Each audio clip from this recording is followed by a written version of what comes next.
Vázquez llegó sobre las 14 horas al juzgado de 26º turno y por espacio de 40 minutos declaró ante la jueza penal Ana de Salterain. El fiscal especializado en delitos de lesa humanidad Ricardo Percivale, quien no participó de la instancia por ser una declaración de ratificación, había pedido el procesamiento del exmilitar por este caso, un hecho por el cual Vázquez ya había declarado en 2010. En esa declaración de aquel entonces, Gilberto Vázquez reconoce haber estado en Argentina, haber funcionado como enlace con el Servicio de Información y Defensa, admite el primer vuelo, no el segundo vuelo, no admite vinculación con el caso Julián, pero sí haber trabajado en el Servicio de Información y Defensa en coordinación con Aníbal Gordon y otros agentes del Estado argentino. En esta ocasión, después de escuchar lo que había declarado en 2010, alega estar mareado, distraído, confundido y olvidado de aquellos hechos. Por lo tanto, dice, no puedo ni ratificar ni desmentir lo que ahí dije en ese entonces. La imputación que hace la Fiscalía es privación de libertad, abandono de niños, que son las figuras penales vigentes en el Código Penal. Todo esto con la naturaleza de crimen de lesa humanidad, por lo tanto es imprescriptible. La investigación va a continuar con la declaración del exmilitar José Gabazo, la cual aún no tiene fecha establecida y se realizará por videoconferencia, dado el estado de salud del mismo. Recordemos que Victoria y su hermano mayor Anatole fueron secuestrados junto a sus padres Victoria Grisonas y Roger Julien en un operativo realizado por Fuerzas Combinadas Uruguayas y Argentinas el 26 de septiembre de 1976 en el domicilio de la familia en Buenos Aires. Su padre fue asesinado, su madre está desaparecida y los niños, que tenían 4 y 1 año, fueron embarcados en un avión a Chile, donde fueron abandonados en una plaza en Valparaíso. En 1980 fueron adoptados por un matrimonio chileno que no conocía el origen de los niños, quienes crecieron con el apellido de la pareja. En 1989 recuperaron su identidad. Victoria Julien es psicóloga en Viña del Mar, aunque vive en Valparaíso, y su hermano Anatole trabaja como fiscal en Santiago de Chile.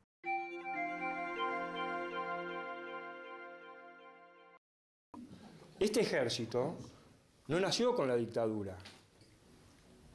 Ni bien se instala el primer gobierno de la República, exterminan a los charrúas. Y la impunidad sigue hasta el día de hoy.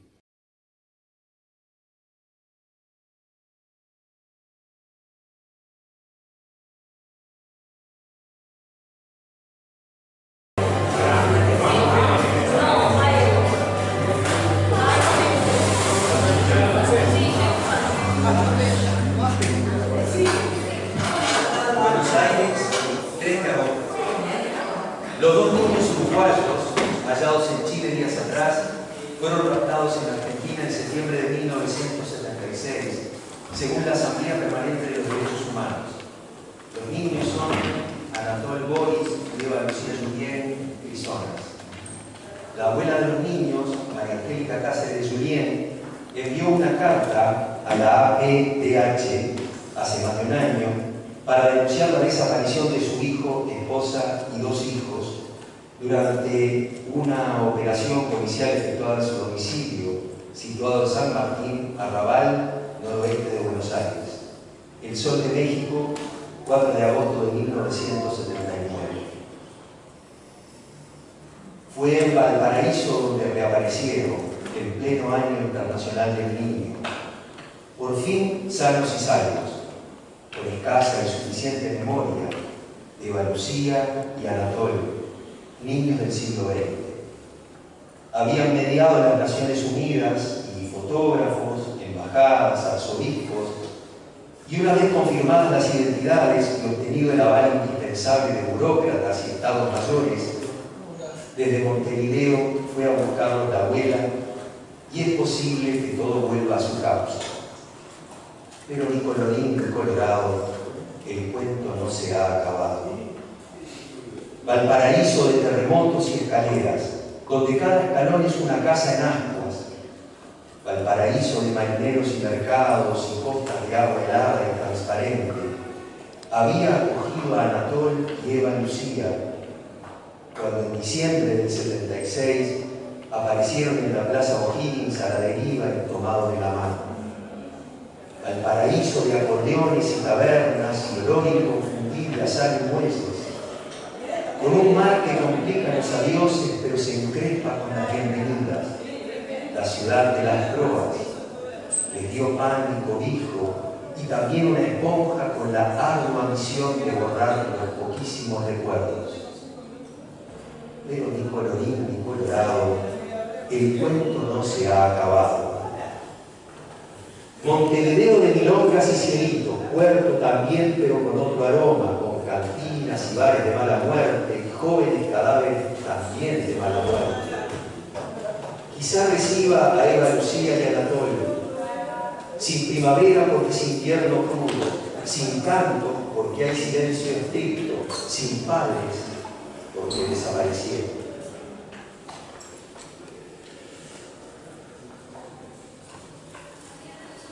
Montevideo de lluvias lazos, de muros con pregones irreverentes, de noches sin faroles, pero con 3 Marías.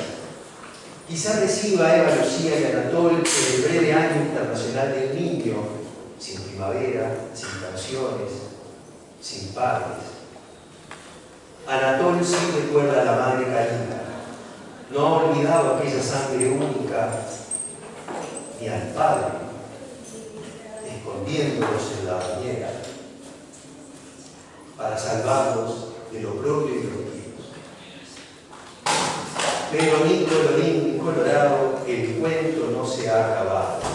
Lo cierto es que Montevideo y Valparaíso tienen más de un atributo en común, digamos la bruma y la nostalgia de los puertos, y esta oscura piedad en homenaje al pobre año internacional del niño que dentro de unos meses se termina. Así pues, no sería de extrañar que antes de que culminen las celebraciones, y a fin de que la lástima sea simétrica, aparecieran en la Plaza Zavala o en Villa Dolores o en el Prado 2 pequeños chilenos destacados del mundo, tomados de la mano claramente, y una vez detectados por la ONU y por fotógrafos, embajadas, arzobispos, comprobadas las identidades y obtenido el aval de burócratas y estados mayores, viniera a recogerlos algún abuelo a fin de reintegrarlos a su Valparaíso, que seguramente los habría de esperar sin primavera, sin canciones, sin faro. Pero ni colorín ni colorado, el cuento no se ha acabado. Mario Benedetti.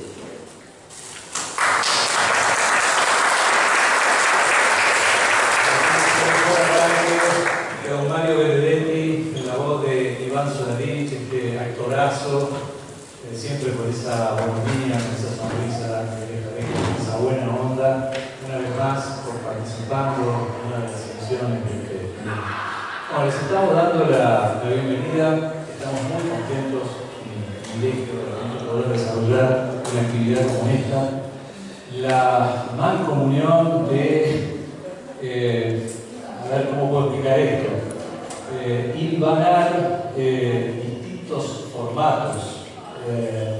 En parte, este encuentro de hoy es algo que se va construyendo y que va a terminar en un documental.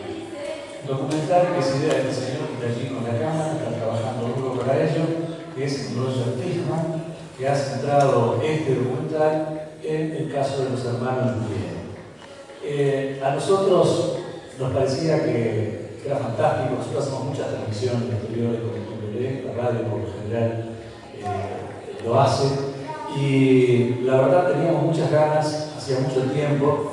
Una de las prioridades de este programa y de alguna manera de la difusión periodística de toda la vida es la prioridad que han tenido los derechos humanos, los derechos de esa humanidad, de las dictaduras.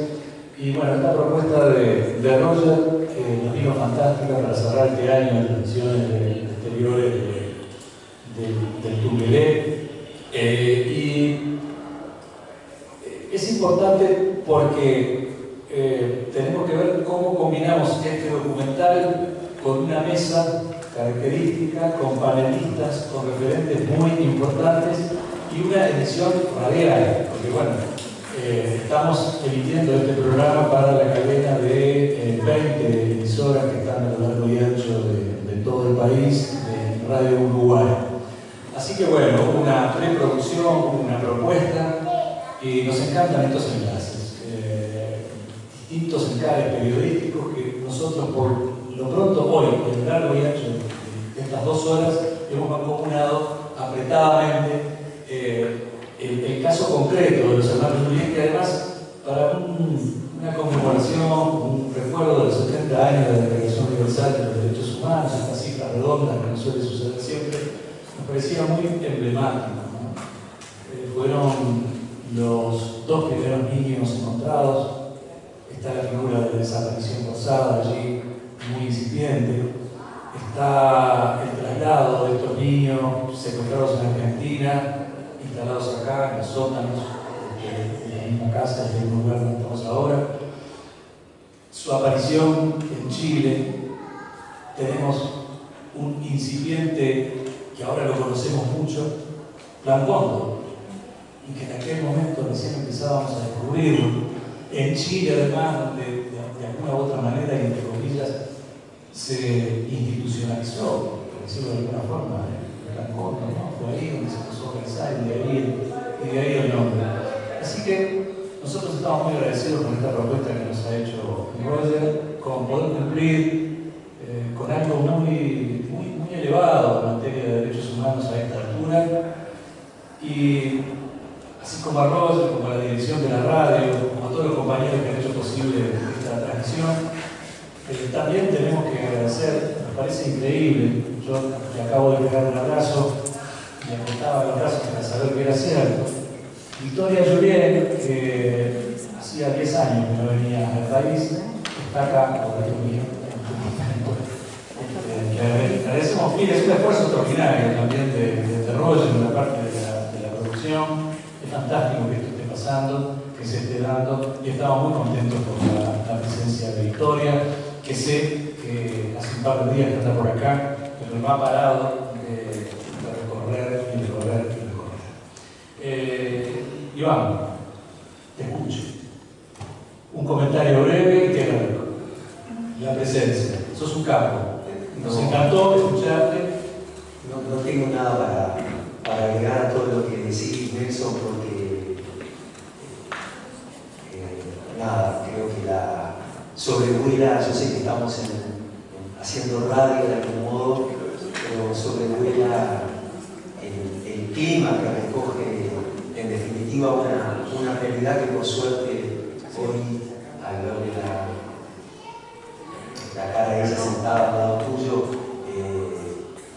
regocija y reconforta, pero no hay manera de que uno aísle su pensamiento, sus ideas, de las atrocidades, de las barbaridades y de los muchos silencios y los muchos secretos que todavía siguen guardados en el cono sur y a lo ancho y largo de nuestro país, que en realidad ese silencio creo que nos carcome, no como seres políticos, que lo somos todos, sino como ciudadanos. Nada, me quedo majestuosamente sentado al lado de este grande, entre tantos grandes que tengo en este espacio, como Marcelo Viñar, y escuchándolos con regocijo para mí, y agradeciendo a Roger y a ti y a la producción, a los compañeros, este esfuerzo enorme. Fantástico, muchísimas gracias. Saludito de mi cuate, compañero de colocución, de columnas, de aventuras radiales de hace ya muchísimos años. Y bueno, prácticamente desde antes, Alejandrito Echeverría. Bueno, creo que este programa es fundamental realizarlo justamente en este marco de estas 70 años de la Declaración de Derechos Humanos, en un momento en el cual habría que ver hasta qué punto los derechos humanos en el mundo y en la región no están entrando en un momento de cuestionamiento por parte de los poderes y de algunos sectores políticos o poderes políticos y económicos. Y viene bien justamente en este marco, a partir de este pretexto, ver qué está pasando acá, ver desde distintas perspectivas, desde el área humanística,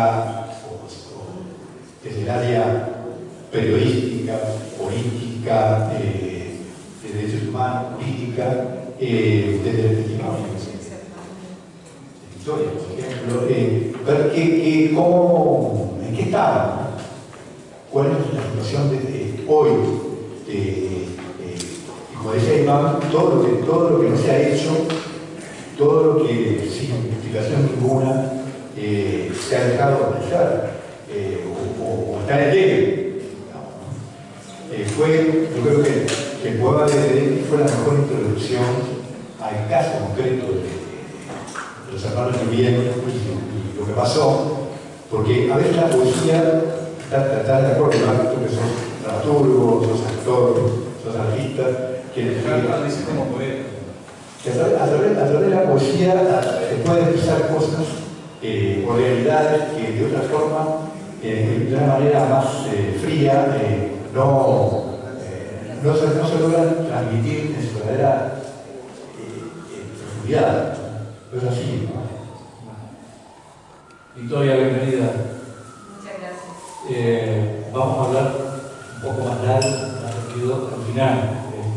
Con Victoria, no podía ser de otra manera. Vamos a hacer el cierre de la emisión, pero también la apertura. Así que bueno, ¿cómo te has encontrado acá en el país? Después de 10 años que no venís, ¿cómo reflexiona una mujer ya madura sobre toda la situación que le ha tocado vivir, los años que han pasado, la abundante información que hay hoy día, así como ha ido evolucionando un poco todo eso en ti, y cómo le decimos de repente a muchachos que están entre los 15 y los 25 años, bueno, ¿qué fue lo que le pasó? ¿Qué fue lo que le tocó vivir a Victoria? Bueno, primero quiero dar las gracias por todos los esfuerzos de haberme hecho llegar acá. Ahora sí. Bueno, yo haciendo cuentas ya van casi o más de 10 años que no venía acá. Debo decir que me extrañaba muchísimo y no tuve que llegar acá para darme cuenta de eso. Ya hace tiempo que quería venir, que quería traer a mi hija, todavía no la puedo traer, ya está un poquito pequeña, pero eso es algo que queda pendiente y por supuesto cada venir acá es una aventura, es una experiencia distinta, porque los años van pasando y uno va cambiando y ahora toda mi historia la veo desde el enfoque del maternaje. Ahora que soy mamá, todo tiene un color, una forma, un significado totalmente nuevo. Desde ahí puedo empezar a hablar, desde ser mamá, de cómo me impactó el ver, el tener a mi hija, el estar embarazada, el siempre hacer un paralelo con mi madre Victoria, de imaginar cómo lo pasó ella, cómo estuvo ella, cuando tuvo a mi hermano, cuando me tuvo a mí, cuando tuvo que esconderse, cuando los atraparon. Como que siempre voy pensando que voy superando etapas. Es decir, a mí me pasó esto a los 18 meses. Cuando mi hija tenía 18 meses yo estaba todo el tiempo pensando en eso. En cómo habrán estado Roy y Victoria en ese momento, cómo habré estado yo en ese momento siendo una bebé, cómo está ahora. Estamos pasando el límite de los 4 años, que es la edad de mi hermano, que a los 2 nos está pasando lo mismo.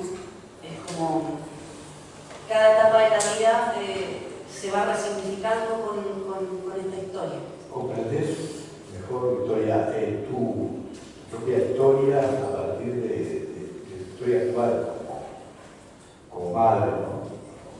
Claro que sí, o sea, ahora es una cosa, ¿cómo puedo decir? Mucho más profunda. O sea, antes yo era hija, era pareja, era estudiante, ahora soy madre y es un rol que te cambia la vida. Entonces, ahora imaginarse lo que significaría para mí que me arrebataran a mi hija es algo que no tiene nombre. La puedes vivenciar de una manera palpable, carnal. Es un dimensional desde lo físico no teórico. No, es algo realmente a otro nivel. Es una dimensión mayor todavía. doloroso ahí. O sea, porque uno ahora logra ponerse en el lugar me logro poner en el lugar de mis papás, de mi mamá, de lo desesperante que es ser, pero que te quiten a tus hijos, de que tu perspectiva sea morir, no volver a verlos más. Hace poco me pasó algo muy fuerte en Chile y fue una sensación de estar esperando a alguien, una persona que es una amiga, y esperar y que no llegaran, y me empecé a sentir muy mal, y me empecé a angustiar, y empecé a tener estuve furiosa, y después me vino una pena desoladora y dije, ¿con qué lo conecto? Yo soy psicóloga, entonces dije, esto está fuera de dimensiones. ¿Por qué me siento tan mal siendo algo tan cotidiano, tan aparentemente pequeño? Dije, la espera en la Plaza O'Higgins, en Chile. Pensar en mi hermano y en mí, como bebés, como niños pequeños, en una imagen protectora que nunca llegó, en estar ahí abandonados por horas en una plaza. Yo recuerdo cuando me perdía, cuando era niña, y lo desesperante que era. Uno dice que los niños son niños y que no se acuerdan, eso no es cierto. Eso lo vivencio cada vez que alguien me hace esperar demasiado, es horroroso. No, hay una memoria que vamos a tener en memoria. Y cada etapa de vida, cada década que se va sumando va generando nuevas cosas, nuevos significados, como ya superé la edad de mis padres, por ejemplo. Siempre me voy preguntando, siempre me voy diciendo, bueno, aquí esto debe ser como de esta manera. Continúa siendo misterio o fue definitivamente buscado. ¿Cómo lo comprendes? Bueno, sí, creo que voy a repetir lo que he dicho antes, porque eso no ha cambiado mucho, eso solamente entra en el plano de las teorías. No hay nada comprobable, y una vez que o quedaron de entregarnos a alguien y algo salió mal, o simplemente se quisieron desvincular ahí de toda conexión. ¿Y qué hicieron? No nos dejaron ni en la Argentina, ni con la posibilidad que nuestros familias nos vayan a volver a reencontrar, sino que mandémoslos a un tercer país que más encima tiene una cordillera y así es más difícil que los encuentren. Más allá todavía. Vamos a pasar a la lista grande de invitados después de la pausa, la primera de esta tarde. Vamos a ir a estudios centrales, les vamos a comunicar la lista de todos los invitados que van a compartir con nosotros este encuentro esta tarde.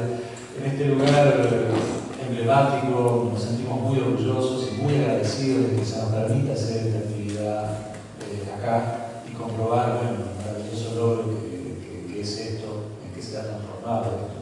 Un lugar que es, bueno, la verdad es que hace incluso de hermanos de inscripción, por otro lado, es un sitio de memoria. Por aquí anduvo Victoria, su hermano también.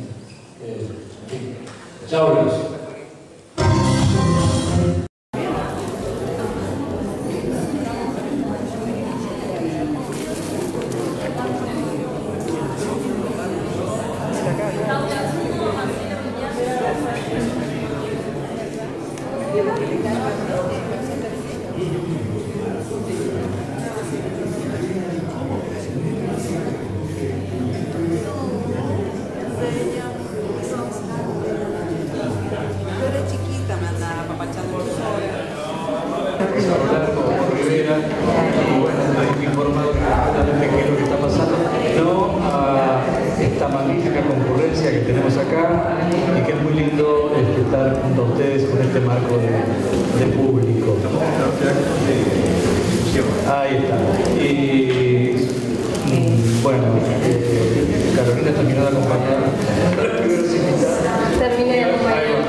Profesora política, fue vicecanciller del Uruguay entre 2005 y 2008. Desde 1973 pasó a ser funcionaria del Alto Comisionado de las Naciones Unidas para los Refugiados, de ACNUR. en países tales como Argentina, México, España, Perú, Brasil, Chile, así como también para países de América Central y del Caribe. Ha trabajado como observadora de derechos humanos en la misión que hicieron en conjunto con la ONU y con la OEA en Haití, así como también en las elecciones en Sudáfrica, entre muchísimas otras tareas que ha desarrollado a su cargo vinculado a la defensa de los derechos humanos. Recientemente, lo saben, hace poquitos días, la Junta Departamental de Montevideo homenajeó a la profesora Belela Herrera por su dedicación, perseverancia, lucha y defensa de los derechos humanos, instalando una baldosa en el espacio de los soles de la peatonal Sarandí, que por suerte podemos disfrutar todos los días cuando pasamos por allí, en reconocimiento por su dedicación, perseverancia, lucha y defensa de los derechos humanos. Realmente es un enorme placer poder tenerla en el Tungelé. Y nos acompaña también Marcelo Viñar, doctor en medicina, psicoanalista, miembro titular y didacta de la Asociación Psicoanalítica del Uruguay, miembro de la Asociación Psicoanalítica también internacional, trabaja como psicoanalista en la clínica, en la docencia y en la reflexión teórica, ex profesor agregado del Departamento de Educación Médica de la Facultad de Medicina de nuestra Universidad de la República, con quien, bueno, obviamente hay mucho también para dialogar, así que muchas gracias por acompañarnos. Bueno, bienvenidos, nos recibimos con un aplauso,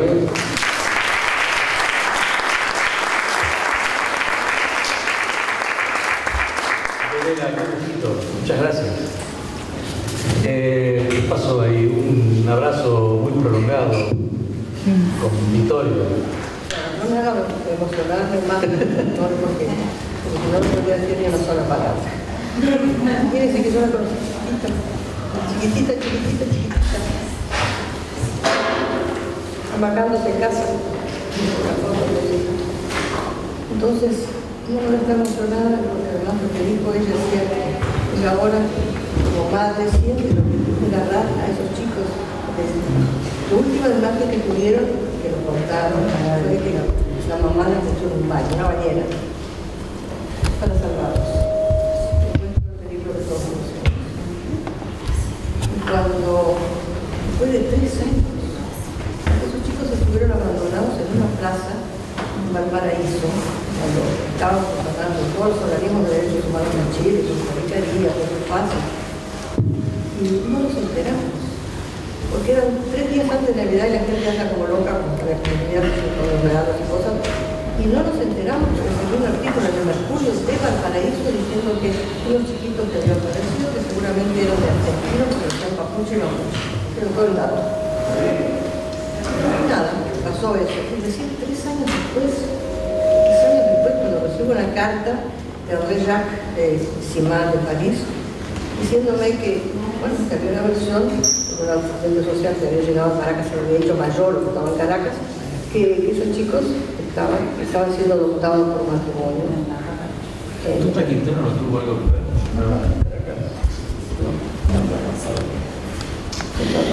No, porque vos María la verdad, sí, me pareció de presión de oficina para ir a corroborar. Sí, yo lo he escrito hace un poco. Sí, pero no, pero Tota no.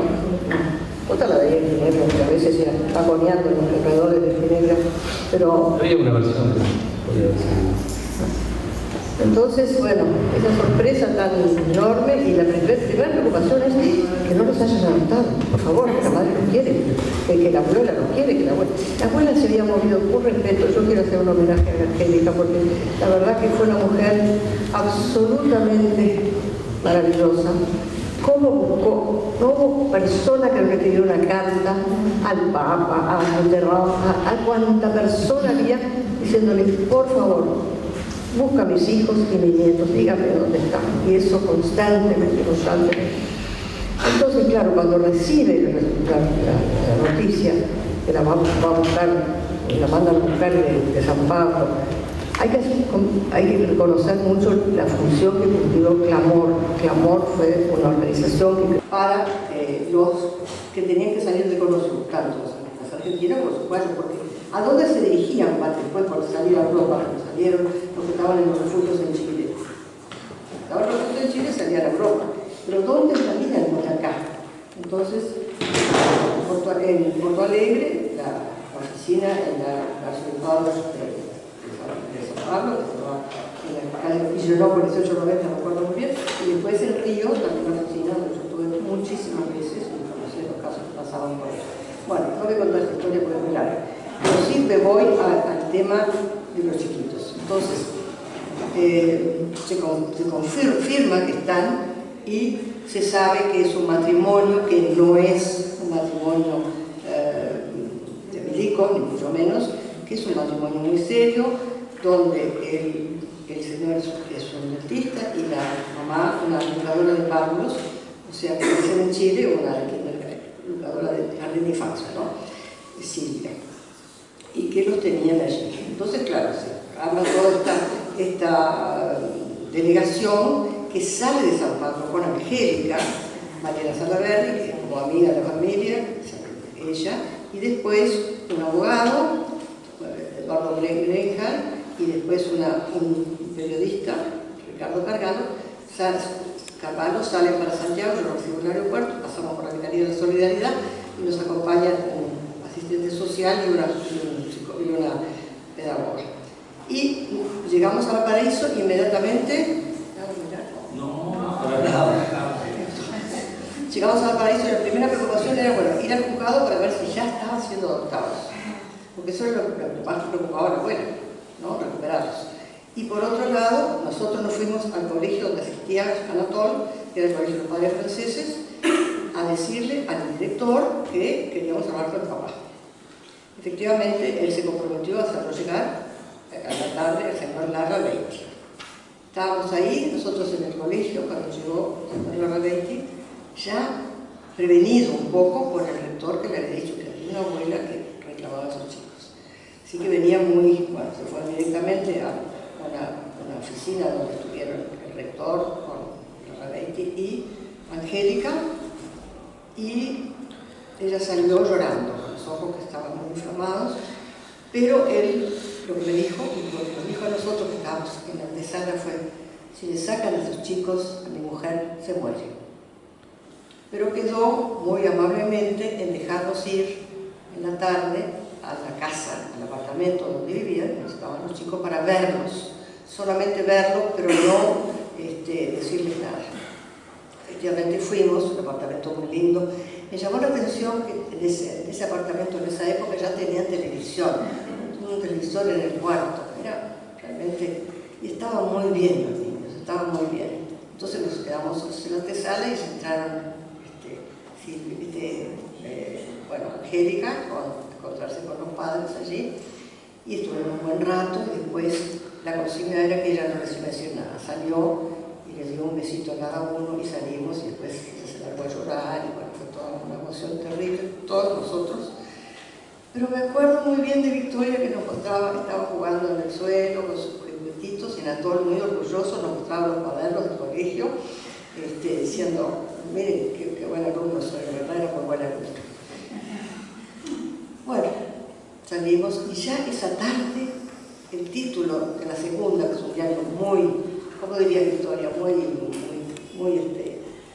ordinario, muy secundario. Muy secundario, porque a ver, con semejantes títulos, decía: abuela, tu mamá se lleva a los niños a Uruguay, no sé, cosas así. Ya en ese momento, ya una cosa ya terrible, ya un ambiente muy terrible. Bueno, después fue todo, por suerte todo salió muy bien. Ella quería traer a los chicos a Montevideo, pero su situación económica era muy difícil, muy difícil. La criticaron mucho cuando volvió a Uruguay, porque no se merecía que la criticaran, porque le decían: ¿cómo tú no encontrás a tus hijos, encontrás a tus nietos y los se casan ahí con esos chilenos? Pero ellos vio el amor que los profesaban esos padres chilenos, cómo los estaban educando, el cariño que era para ellos, y la verdad que estuvieron también, que bueno, la prueba está, porque Victoria lo que dijo y cómo siente ella. Pero yo sigo pensando, creo que es el crimen más terrible que se produjo. Es pura operación Cóndor, esto no puede ser más Cóndor, ¿no? Porque estaban los 4 meses involucrados. Pero ¿cómo poder infligir ese dolor que Victoria lo decía muy bien a esa niñita de 1 año y medio que se ve abandonada en una plaza que no conoce, con su hermanito de la mano, de 3 años y medio, rebelde? ¿Cómo sería que el asistente social de ese lugar donde lo llevaron, que es una especie de hospicio, no sé cómo entender, un orfanato, pero que se dieron cuenta que esos chicos no eran de la calle, esos chicos estaban educados, estaba muy rebelde Anatol, muy rebelde. Y la suerte que, a la casualidad que en ese momento estaba viviendo en Valparaíso Mauricio Fernández. Mauricio Fernández es un psicólogo muy conocido que fue el que creó junto con Juan Carlos Carrasco acá la Facultad de Filología. De modo que, bueno, era la persona indicada para llevarle a Anatol y para que los sostuviera, lo fuera apapachando, digamos, para que fuera hablando y contando un poco. Y Anatol dijo algo así como, no sé si tú te acuerdas, Victoria, que dijo algo así como que venía con una hermanita o una niñita o una cosa así. Claro, entonces eso suscitó la curiosidad de muchos padres, abuelos, argentinos y uruguayos, pensando que podría haber habido otros casos que hubieran corrido la misma suerte. Bueno, fueron los Zaffaroni, fue el padre de San Méndez, llamaron a referencia de prensa, dejaron pedidos para que buscaran a sus nietos si podían hacerlo. En fin, hubo todo un movimiento y también de abuelas de Plaza de Mayo que fueron para ver si eventualmente podían estar sus nietos ahí cuando los buscaban, ¿no? Entonces, yo lo que quiero rescatar de esto, no sé si rescatar algo, pero sí, rescatar que Victoria, bueno, tiene esos recuerdos tan lindos de cómo fue recibida por su madre actual, que nos hubiera gustado poder hacer un homenaje, como dijo Roger, que quería haberlo hecho, haberlo traído, por la forma que los recibió, que los educó, porque se veía, se sentía eso. Y también quiero hacer un homenaje a Angélica, sobre todo, que se mató buscando esos nietos y que finalmente logró encontrarlos. Y los disfrutó mucho porque tanto se hizo un arreglo para que ella pudiera viajar a Chile, y tantas veces se encontraba que en casa yo tenía una maquita y tengo las fotos de Victoria bajándose en el jardín de mi casa en Santiago, como de Anatol también jugando y disfrutando esos encuentros con la abuela, tanto en Valparaíso como en Santiago en casa. Así que, entonces, es una emoción muy grande, Victoria. Te agradezco tanto que hayas venido. Me cuesta mucho volver a recordar esta historia.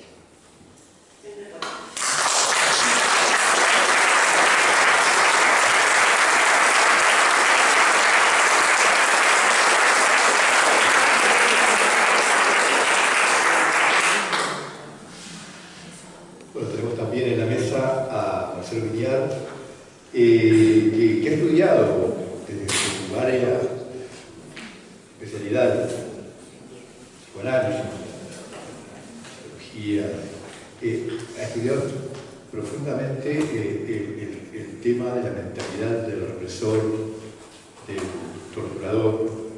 Yo quería preguntar si existe un patrón universal de esa mentalidad y también qué diferencias hay entre todas las especificidades en el caso del Río de la Plata o de América, del Cono Sur, en relación a lo universal del siglo XX.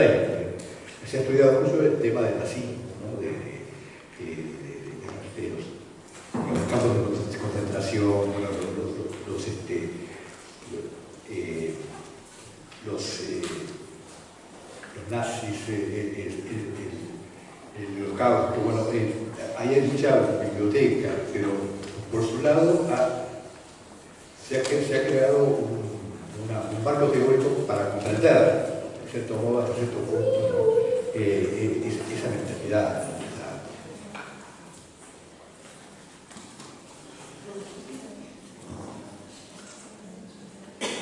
No hay la mente del torturado. Hay una sociedad que habilita la tortura y otra que la proscribe. Y eso requiere masas de mentes individuales. Eso es respondiendo. Yo pensaba empezar por otra parte. A ver. A mi amigo Daniel Gil le gusta evocar un viejo proverbio chino que dice algo así como: hay temas que no les gustan a nadie, a mí tampoco. Y el tema de los desaparecidos y del robo de niños es un tema universal de la humanidad, que es como el polo más abyecto, más inmundo de la condición humana. Y que si estamos aquí, convocados y presentes, hablando, es porque si aceptamos que el tema no nos gusta y lo evitamos mediante la evasión, la trivialización o el silencio, somos de hecho tácitamente cómplices. Y como dice mi maestro Freud, es mejor recordar para no repetir. Por algo, el ministro de propaganda de Hitler, cuando decidió la solución final para los judíos, que yo creo que no debe llamarse holocausto, sino sigo a Hellman, cuando él dice, para traducir Shoah al español, dice exterminio, porque en el holocausto hay algo de un sacrificial y de homenaje en la resonancia que no corresponde. Y el ministro de propaganda del hitlerismo, creo que Goebbels, decía que, ¿por qué no, si del genocidio de los turcos a los armenios en 1916, hace apenas 30 años y ya nadie piensa en ello? De modo que estamos acá por un deber de memoria, por un deber en que la ACNUR de España instaló un periodo de una década destinado al estudio del posconflicto y reconciliación. Y el poder hablar de estos temas, como la llegada de Victoria y la celebración del aniversario de la Declaración de los Derechos Humanos, están en el papel y tampoco en la vida, muestran el fracaso de la sociedad humana en lograr pautas de convivencia que sean más equitativas, menos injustas. Pero dentro de esa injusticia, y para tenerme al tema de hoy, el robo de niños y la figura del desaparecido no es un problema solo de los afectados, sino de la sociedad entera. Y crear una dicotomía de una sociedad como la uruguaya entre los que padecieron. Me hace acordar a Le Pen en Francia cuando decía que la Shoah era un detalle de la historia. Un detalle que costó 8 o 10 millones de asesinatos en masa. Entonces el problema de que no tenemos una respuesta mediante el estudio de la mente humana de por qué la creatividad y la destructividad son dos polos ineludibles de la condición humana y de su convivencia, y que hay convivencias basadas en la negociación de la enemistad, como el conflicto ahora de combustible y Murro lidiando entre los camioneros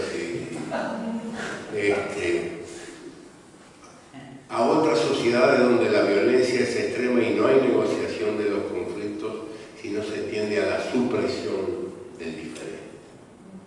Y se crea así una situación de una verdad única, de una verdad monolítica, que George Orwell inmortalizó en su libro 1984, El neolenguaje, donde todos los hombres debían pensar igual que el líder. El retorno de las religiones sincréticas, el retorno de las disciplinas que se llaman psicoterapéuticas, para lograr el sometimiento, la barbarie de la sumisión en las cosas, es algo siempre activo. Está muy vigente hoy por hoy en Brasil. ¿Cómo? Que está muy vigente hoy por hoy en Brasil. En Uruguay también. Sí. también somos un país más chiquito, pero proporcionalmente nos afecta por igual. Entonces, que nosotros dediquemos una parte de nuestra energía, aunque sea mínima, de dedicar una tarde de 2 horas de una radio pública prestigiosa como esta, imitando o siguiendo el ejemplo de las madres y las abuelas de la Plaza de Mayo, de las marchas del 20 de mayo en Uruguay que se han consolidado y que muestran que no nos olvidamos del terror, de la inmundicia del terrorismo de Estado, que mantenemos un recuerdo vivio, porque si no, el olvido provoca, no hay que hablar con los jóvenes, no hay que hacer transmisión generacional del terror. Lo que estamos transmitiendo con ese argumento es que en la transmisión intergeneracional hubo crimen, pero es un hecho trivial. Se puede dar vuelta a la página y seguir como si nada. Una sociedad que ha vivido 15 años de dictadura militar y terrorismo de Estado, con prisión arbitraria, con tortura sistemática y con desaparición de personas y robo de niños, no puede olvidar durante décadas y durante generaciones esto, y debe ser hablado. El silencio es cómplice, la palabra es combatiente.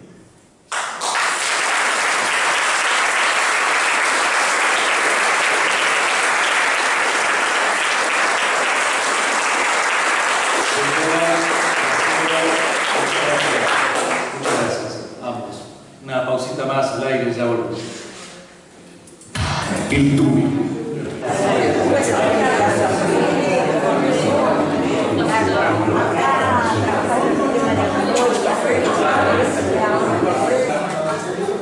La verdad que esta experiencia nosotros ya la hemos vivido muchas veces. Es muy lindo el momento de la tanda, de repente, bueno, no importa poco cómo viene la situación, lo que es un panel que a veces empieza a durar las 2 horas, nada me interrumpe, pero acá no tanto, como todo el mundo se toma un reguero para saludarse, para abrazarse, viene muy bien la taza.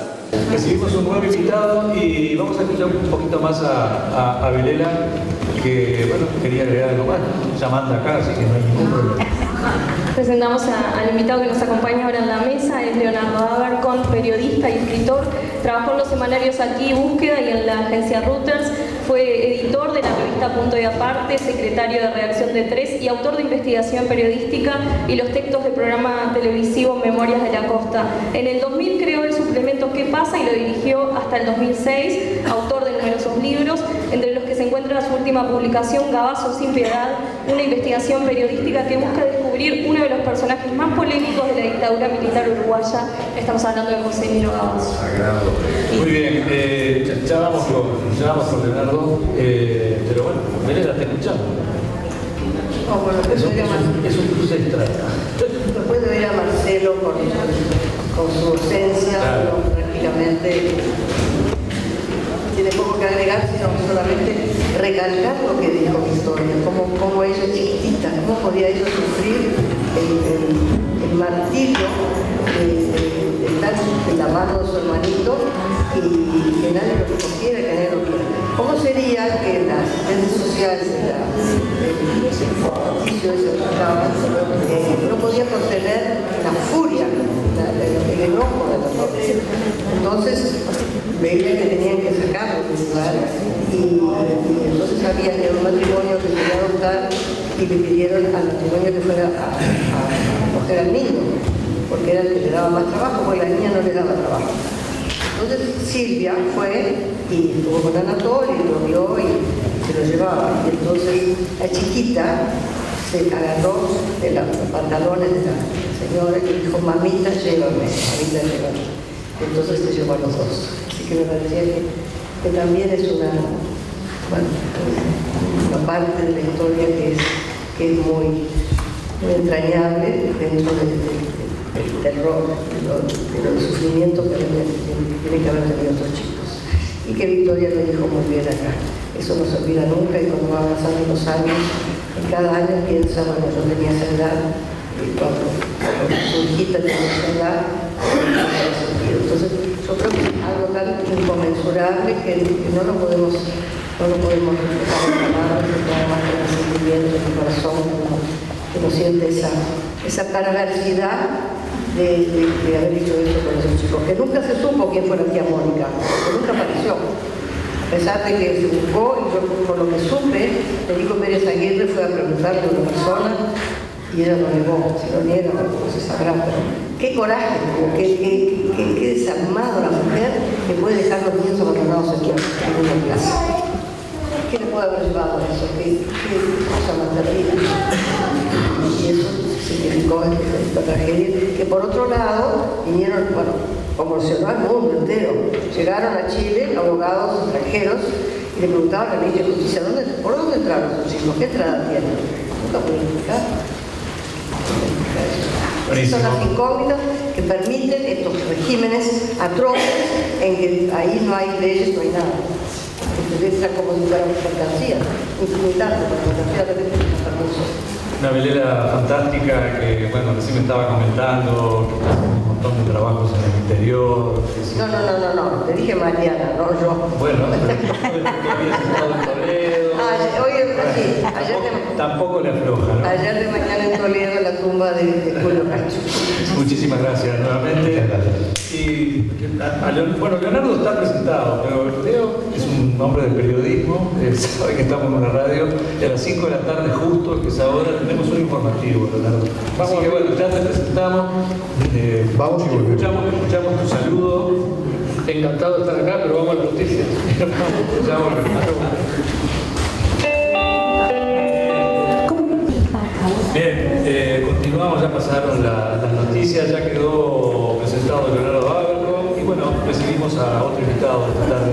Sí, le damos la bienvenida a Gerardo Caetano, él es doctor en Historia, docente e investigador grado 5 de la Universidad de la República, director académico del Centro para la Formación Integral Regional, presidente del Consejo Superior de Flaxo, miembro de las Academias de Letras y de Ciencias del Uruguay y autor, como saben, de numerosas publicaciones por las que ha recibido premios y distinciones no solo aquí en nuestro país, sino en el extranjero también. Bienvenido, Gerardo, que anda a las corridas, esta noche anda presentando el libro nuevo, y acá se va para ahí, creo. Ahí con el medio, ¿cómo vaya? Está bien, vamos arriba. Bueno, estábamos arrancando con Leonardo, pero vino la tanda, y vino el noticiero, ¿no? Que es imposible de cambiarlo ni de moverlo.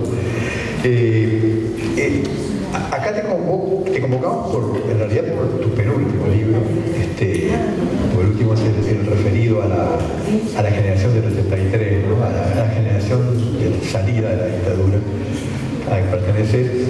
Pero el libro anterior, que tiene que ver, es un largo reportaje, o varios reportajes, o a partir de varios reportajes, te enfrentaste al monstruo, por así decirlo, ¿no? ¿Cómo fue esa experiencia? ¿Cómo llegaste a eso? ¿Y cómo accedió este hombre a ese encuentro, ¿no? ¿Cómo accedió? No sé. Yo le había pedido antes, como 2 años antes, y me había dicho que no. Y volví a insistir. En el medio salió su autobiografía. Él publicó un libro de sí mismo, hecho por sí mismo. Y ahí volví a insistir. ¿Por qué yo insistía? Porque, por un lado, en algunos libros que yo había hecho antes, su figura sobrevolaba y continuaba la historia. Para mí era importante como terminar algunas historias que yo había contado que él tenía que ver. Por otro lado, también, obviamente yo había entrevistado a mucha gente que había estado presa, me habían hablado de él, cosas espantosas, pero también me habían hablado otros militares y las cosas que me habían dicho me reforzaban esa curiosidad. Y por otro lado, yo había crecido oyendo como muchos, ¿no? Habíamos crecido oyendo hablar de Gabazo esto, Gabazo lo otro, Gabazo... Ese libro estaba presente siempre en toda la historia, de la represión, de la tortura. Así que bueno, le pedí la entrevista. Anduvo por los sótanos de acá, pero por acá mismo, está clara que bueno, que él no tenía nada que ver, tenía un jefe que era peor. Sí, para mí fue no fue fácil, digamos, hacer eso, y muchas veces tuve por abandonarlo. Fue un proyecto que muchas veces dije, no, lo tengo que dejar. Primero porque cuando uno repasa todos los hechos dramáticos que hubo en aquellos años, en un altísimo porcentaje aparece él. Es decir, y cada uno, por ejemplo, del caso que nos convoca hoy, por supuesto que es un caso que da para hacer libro, película. Solo este caso da para hacer un libro, una investigación, una película. Y él estuvo en decenas de casos de estos. Es decir, yo por un momento me desbordaba, decir algo así, no, pero ¿para dónde voy? Por ejemplo, yo trabajo en una agencia de noticias y conseguí los teléfonos de Anatoly, es decir, del juzgado donde trabaja, por ejemplo, porque lo iba a llamar. Era uno de los casos que yo tenía, como tengo que averiguar de esto. Pero eran tantos los casos que tenía que al final tuve que decir, bueno, tengo que sacar alguno porque esto me va a llevar la vida y no voy a llegar a nada. Por otro lado, en mi fantasía, el libro empezó sin, yo no quería hablar con él. Es decir, en mi fantasía no quería enfrentarme a él. Yo quería hacer el libro con todo lo que yo consiguiera por fuera. ¿Vos querías hacer una investigación? Una investigación. Y su versión, usar su libro. No quería estar cara a cara con él. Pero él en su libro, no sé cuántos lo habrán leído, creo que no muchos, pero los que lo han leído saben que ese libro es muy tramposo. Es decir, de algunos episodios que son muy menores, él dedica 30 páginas de repente. Y luego de alguna cosa que es clave, y te dice una línea o pasa por arriba. Entonces en un momento me di cuenta que yo no iba a poder tener su versión de los hechos a través de ese libro. Porque vos querías precisar alguna cosa, básicamente. Claro, si me da justificación el libro, un mamotreto. Sí, pero entonces bueno, al final llamé a la hija, que es la abogada, y le dije que quería hablar, que era la que me había hecho de intermediaria la vez anterior. Y le dije que quería hablar con su padre a ver si estaba dispuesto él. Lo primero que hice antes fue, había empezado, como ya dije, ¿no? Yo estaba trabajando en el libro desde antes y había hablado con mucha gente. Uno es un sociólogo que ha trabajado temas militares que se llama Rial y que vive en Nueva York.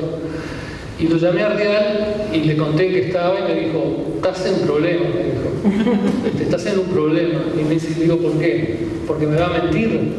Y dice, no, es mucho peor que te va a mentir. No es solo que te va a mentir, es que te va a decir que es verdad, o te va a hacer creer que es la verdad, pero es la mentira, y te vas a estar en un juego que nunca vas a saber qué es verdad y qué es mentira. En determinado momento le preguntás algo medio comprometido y te dice, bueno, pero si yo te digo eso, al otro día viene la mota, así nomás, y me agrega un expediente nuevo, así que mejor no te digo nada. Es que hay una frase que después de mucho martillarle, insistirle, me dice una frase que es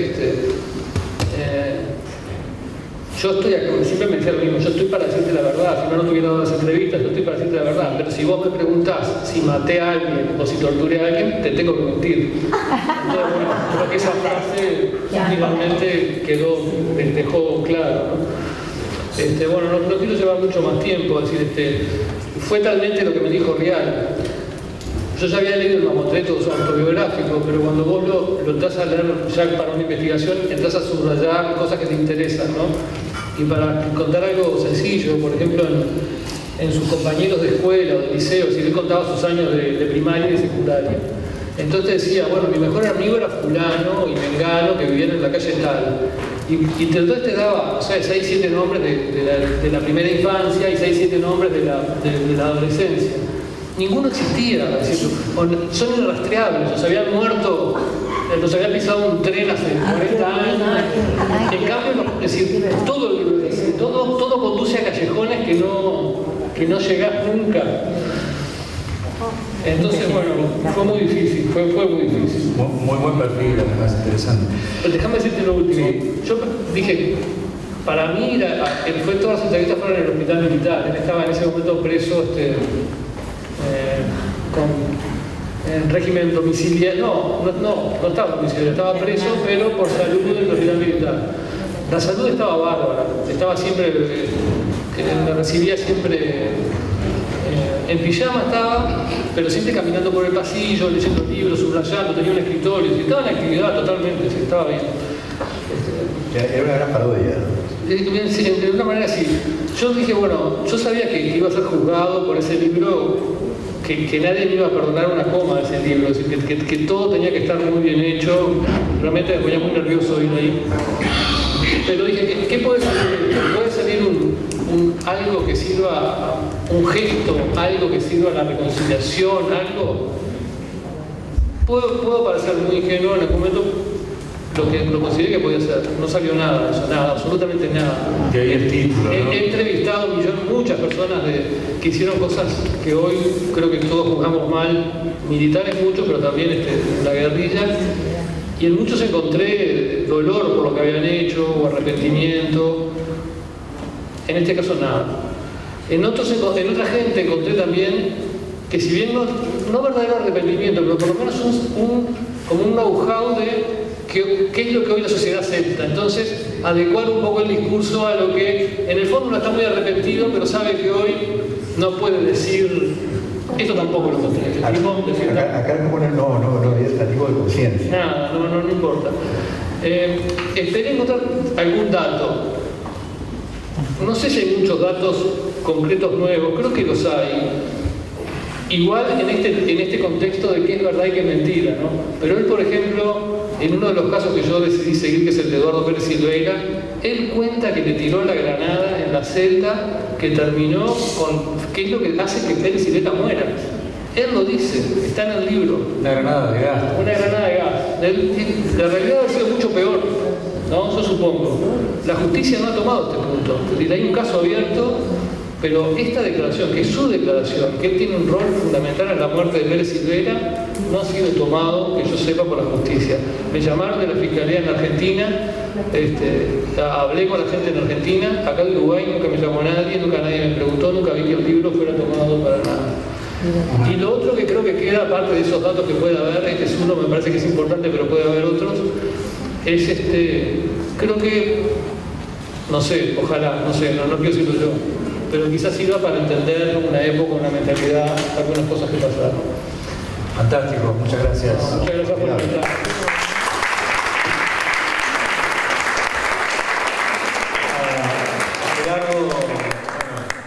Al historiador ya le pregunto qué ejército es ese, Gerardo. Hay mucho interés por definir un poco qué ejército es el que genera tipos como Gavazo, cómo es ese ejército un poco en las previas, un poco durante y un poco después de la dictadura, y qué relación se puede establecer con, por ejemplo, cuando se dieron las conmemoraciones del Bicentenario, que se lo comparara con el ejército artiguista de 1811.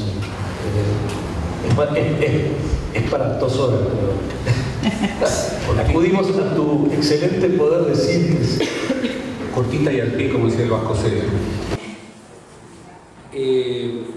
En primer lugar, hay un mito que hay que destruir, que es que el ejército uruguayo haya nacido el 18 de mayo de 1811, que es su fecha de conmemoración más o menos reciente. Durante toda la historia del ejército esa no era la fecha de conmemoración, porque no hay ningún vínculo posible.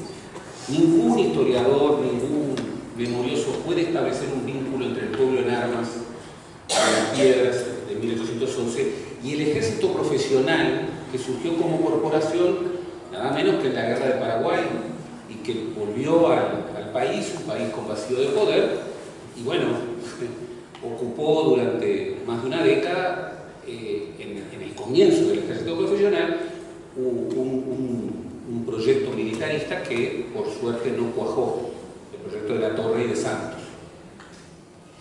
En primer lugar, aquí hay algo que ha sobrevivido a los años de democracia de manera insólita. Y usted dirá, pero esto es una manía de historiador, pelear a las conmemoraciones. El pleito por el pasado es un pleito capital. Es actual. Absolutamente actual, y además tiene que ver con una búsqueda ideológica. Si el origen del ejército está vinculado nada menos que con Artigas y es previo a los partidos históricos del Estado, bien, allí, y ese fue el discurso de la dictadura, está una reserva de soberanía que es previa al Estado, previa a la República y previa a los partidos. O sea, no es un discurso ingenuo, no es una historia más, es una historia cargada de problemas. Por otra parte, el ejército uruguayo tiene nidos golpistas no solo en los 60. La logia Teniente de Artigas, que hoy existe y que está muy empoderada, entre otras cosas por responsabilidades del gobierno del Frente Amplio. Y voy a explicarte porque el comandante en jefe del ejército, Guido Manini Ríos, forma parte de la logia Teniente de Artigas, constituida el 25 de agosto de 1964, que lideró, el núcleo golpista del ejército. Hubo un golpe de Estado ese año, un intento de golpe de Estado. Por supuesto. Están los relatos que han sido publicados por Clara Aldrigui sobre las conversaciones que se veían en los documentos de la embajada norteamericana que han sido desclasificados, y allí, en una conversación con Jorge Valle, el embajador norteamericano de la época le preguntaba por Vasconcelos, un gran demócrata sobre el cual tenemos que volver y que dejó ese hito de Febrero Amargo como una suerte de afirmación democrática. Y le decía el embajador, bueno, pero ¿por qué Vasconcelos reitera una y otra vez que acá hay que frenar a los golpistas? Y habla una y otra vez de Agarrón. Y Jorge Valle le responde, de acuerdo al informe diplomático, no, eso son cosas que tiene Vasconcelos. El problema de Vasconcelos es que es amigo de un militar ultraizquierdista, este reciente general Líber Sereno, que efectivamente era del núcleo de Vasconcelos, conversaba y afirmaba esta idea. Pero los miedos militaristas dentro del ejército ya vinieron de antes. Valle Gordóñez se enfrentó el famoso complot Tubra en 1914. Durante los años 20, en más de una oportunidad, sectores de ultraderecha, que no eran mayoritarios pero que estaban, y que recibían al primer fascismo italiano, y que luego fueron receptivos al nazismo en los años 30, tenían vínculos con el ejército. Aquí a finales de los 20 se creó un cuerpo paramilitar liderado por el coronel Ulises Monegal, que se llamaban los Vanguardias de la Patria, y que tenían ideas filofascistas y que hacían manifestaciones, desfiles por 18. Es decir, hay una historia del ejército que hay que estudiar en profundidad y que no ha sido estudiada, que es una historia que nos va a revelar, bueno, ciertos aspectos que son cruciales para entender lo que pasó después. Los nidos militaristas que florecieron en los años 60, la ultraderecha antiliberal, filofascista, en algunos casos filonazi, antisemita, recordemos la esvástica marcada en Soledad Barret, y otros muchos gestos, no nacieron por generación espontánea, venían de un proceso, y esa derecha antiliberal, ultradogmática, floreció en la dictadura, al punto de que todos hemos visto fotos de aquelarres de generales muy empoderados en la dictadura que se reunían bajo la bandera nazi. Entonces cachó por datos. Exactamente. Y ahí hay que hurgar mucho más, hay que investigar mucho más. Por eso la historia del ejército es un gran pendiente.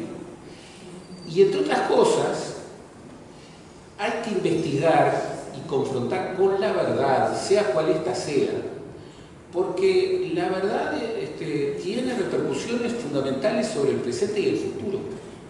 Hay errores muy actuales que tienen que ver con un desconocimiento profundo de la historia del ejército uruguayo.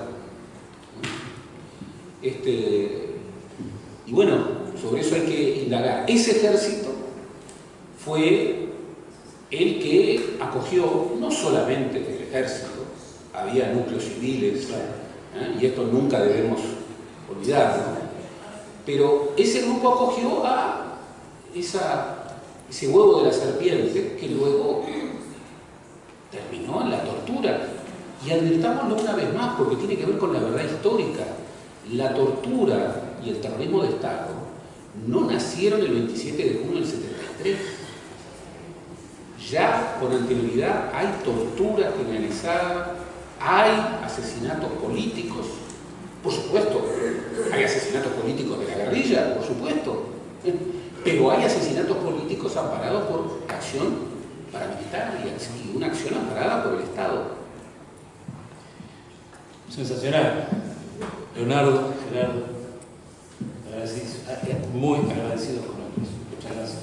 No, gracias a ustedes. Hasta la vuelta. Bueno, buen lanzamiento esta noche. Bueno, lo que tiene que ver con estas cosas. Y un abrazo enorme a estas dos víctimas, hijas de víctimas, cuyo registro, como bien decía Leonardo, merece muchas más historias, muchos más relatos y, ¿por qué no?, películas. Los medios de comunicación de la memoria son múltiples, claro, y son siempre necesarios. Y el cine nacional anda muy bien, sí, perfectamente se puede abocar a esa tarea. Vamos rapidito a la pausa, un aplauso para Gerardo. Invitamos ahora a la mesa a Mariana Mota, que nos invita a ella. De algún modo nos recibe un poco ella en su casa. Ya saben, es abogada vinculada durante toda su trayectoria profesional a la defensa y protección de los derechos humanos. Se ha desempeñado como jueza en diversos departamentos del país por más de 20 años. En lo penal tuvo a su cargo la investigación de numerosas causas por crímenes cometidos en la dictadura cívico-militar de nuestro país. Como recordarán, en 2010 condenó al expresidente y dictador Juan María Bordaberry por delitos de atentado contra la Constitución, desaparición forzada de personas y homicidio político. Actualmente integra el Consejo Directivo de esta casa, de la Institución Nacional de Derechos Humanos y Defensoría del Pueblo. Y nos acompaña también Pablo Chargoña, abogado vinculado a los derechos humanos desde hace muchos años, integrante del equipo jurídico del Observatorio Luz Ibarburu. Este observatorio es una red de organizaciones de la sociedad civil que trabajan los derechos humanos relacionados con el pasado reciente en Uruguay. Se creó en los primeros meses del 2012 a iniciativa de la Secretaría de Derechos Humanos y Políticas Sociales del PIT-CNT para impulsar una ley que asegurara el cumplimiento de la sentencia del caso Hellman versus Uruguay. Ya le conocen también a Pablo, así que les agradecemos que nos acompañen en el programa. Bueno, la bienvenida para ambos. Mariana, para agradecerle un poco el nombre de la institución de derechos humanos que hayan dispuesto este local realmente maravilloso. Y ya te tiro una reflexión. Bienvenida, un lujo. La última vez hablamos largo, nos derretimos de calor. 40 grados de temperatura y una feria de verano. Acá estamos un poquito más cómodos, son experiencias. Lo que era esto y lo que es ahora, Mariana, creo que una reflexión. Yo no había venido todavía y realmente impacta, ¿no? Impacta fuertemente y da para muchas reflexiones. Sí, pensando que, bueno, que acá tuvieron Anatolia y Victoria, la mamá Macarena, ¿no? Claro, digo, sí, trabajar acá, venir acá cada día y encontrarse y saber que acá hubo militares, que acá hubo represión, que acá se decidían las políticas represivas de todo, hacia todo el Uruguay, se decidían las vigilancias, las detenciones, las destituciones. Entonces era un organismo central en la represión en la época de la dictadura, y eso es movilizante, ¿no? Después la construcción del sitio de memoria, desde donde poder contar esta historia particular, específicamente lo que fue el centro clandestino de detención del CID, pero también a partir de ahí, en esto que hablaban los anteriores personas que intervinieron, el poder transmitir a las nuevas generaciones lo que fue el terrorismo de Estado, lo que fue las detenciones ilegítimas, los secuestros, los traslados clandestinos, la tortura, o sea, poder entender esos conceptos que no sean solamente una lectura de un libro, sino poder, bueno, tenemos además el honor de que sobrevivientes de este sitio acompañan muchas veces cuando vienen estudiantes de secundaria y cuenten desde su vivencia lo que les pasó y poder tener ese contacto de generación joven a poder entender la historia y poder entender lo que pasó en Uruguay. Es muy importante la existencia de los sitios de memoria. Es ese espacio que además en donde participa la comunidad, participan los sobrevivientes, las víctimas, instituciones educativas. Precisamos de eso, tenemos la ley de sitio, precisamos seguir construyendo y recuperando sitios de memoria para seguir contando. Están multiplicando esos sitios de memoria. Este lugar en particular fue un lugar central de la tortura y de la violación de derechos humanos, ¿no? Por eso tan simbólico, ¿no?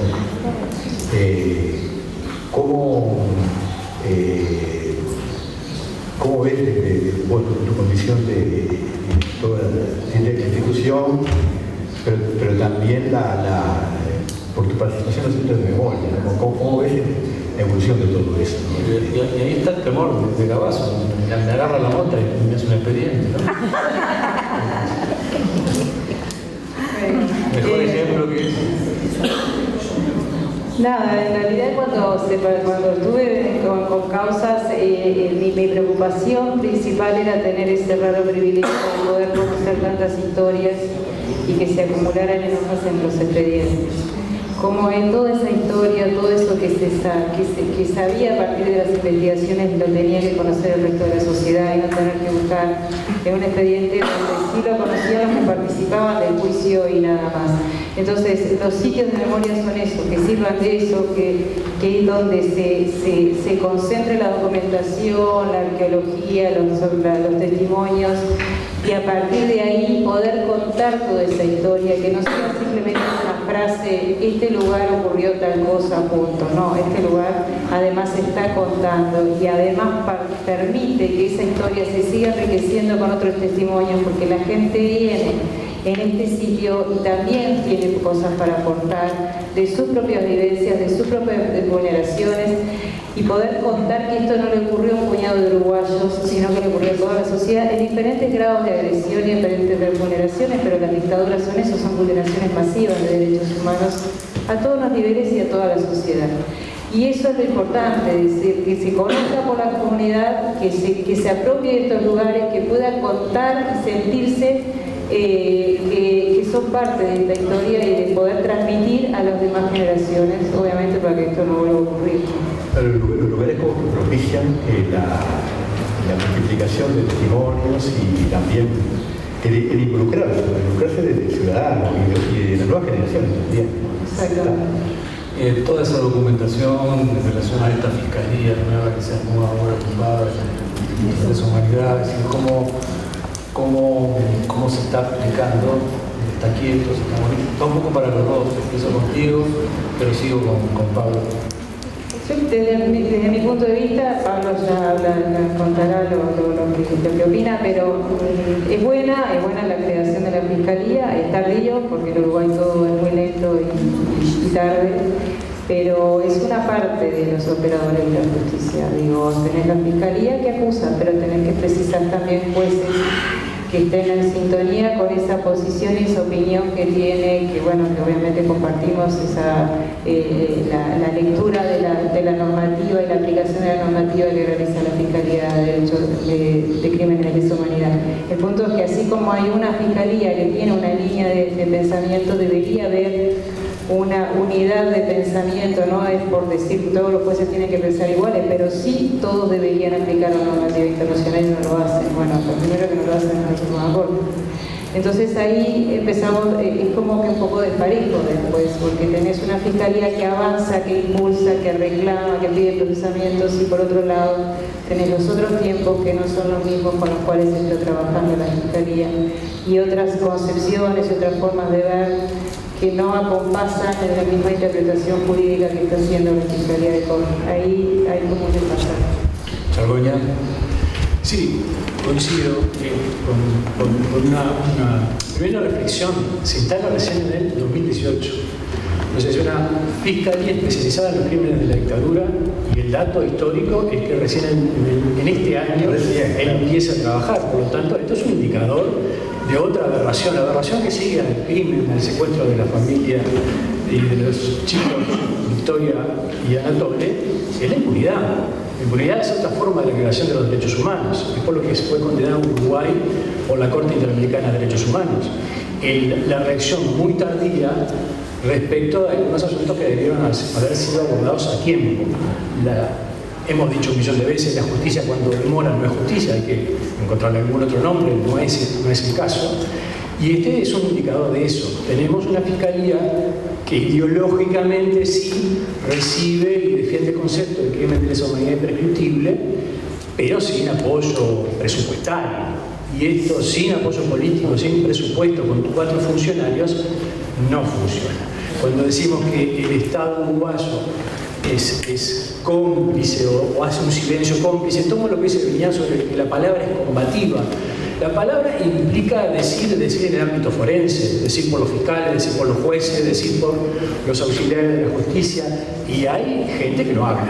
Hay una política progresista de complicidad frente a lo que las organizaciones de la sociedad civil, yo de alguna manera represento en este foro eso, y tengo muchos amigos que también forman parte de la sociedad civil, lo que hace es no claudicar, dar cuenta de esta situación, un diagnóstico negativo, pero no renunciar.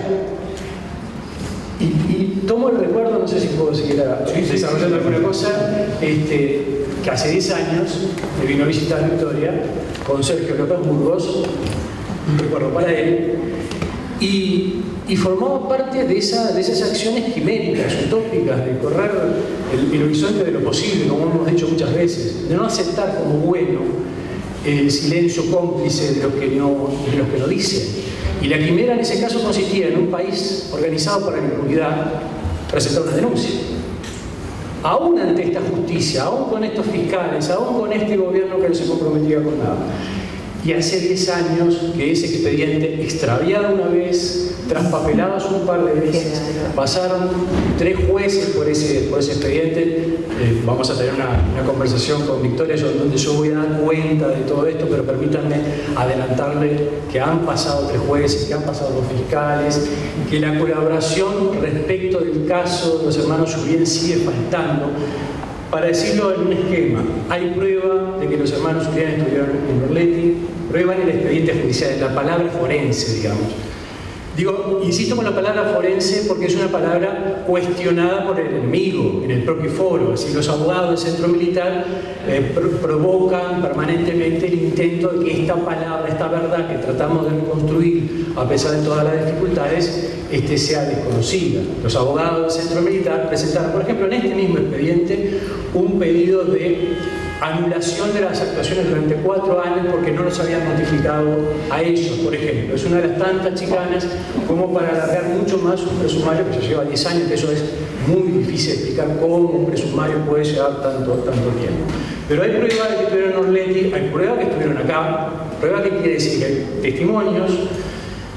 Yo menciono a Pilar Nores, es una versión discutida pero valiosa desde el punto de vista de la construcción de lo que ocurrió a Gastón Sina, a Marta Petrides, que vivía en Suecia y que declaró en otra causa, y tal importancia de tener la visión de varias causas. Estábamos nosotros también en otra causa y también la denuncia respecto a la falta de coordinación del sistema judicial. Porque si nosotros no uníamos una versión con otra, los compartimentos estancos, el carácter archipiélago, balcánico de la justicia uruguaya, en funcionar de la impunidad.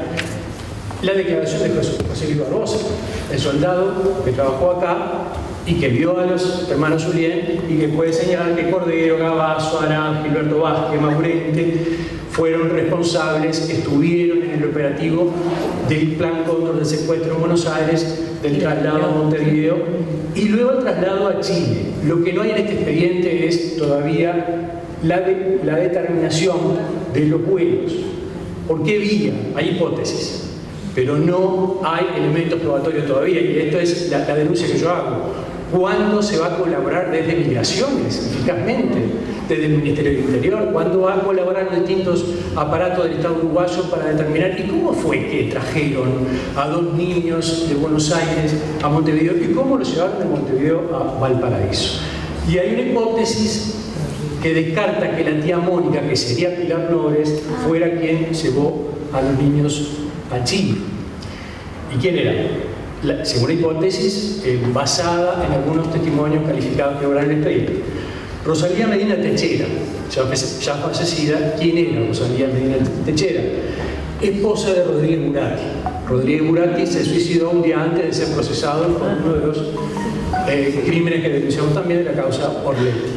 Se suicida Rodríguez Burati, poco tiempo después muere Rosalía Medina Techera, pero ocurre que hay familiares que aseguran, y eso está en el expediente, que esta mujer llevó a 2 niños a Chile.